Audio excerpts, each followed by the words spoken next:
হরে কৃষ্ণ সবাইকে। তো এখন বিয়ে বাড়িতে ঢুকছি। দেখছো বিয়ে বাড়ির ডেকোরেশনটা কত সুন্দর করেছে আজকে। আর এই হচ্ছে এখানে বিবাহ হবে আর কি। তোমার ডেকোরেশনটা দেখো। আর এই হচ্ছে বিয়ে বাড়ির মেন গেট।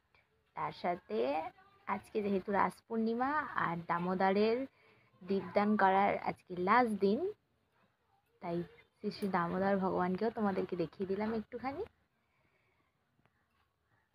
আর এই যে হচ্ছে আমাদের রাধা শ্যাম সুন্দর ভগবান।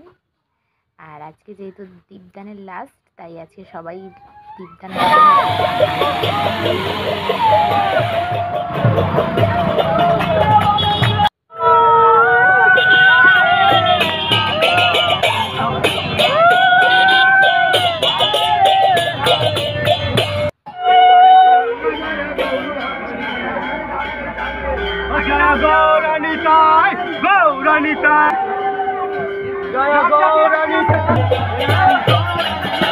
আমরা কিন্তু এখনো উঠতে পারবো না, বুঝছা?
জয় দাও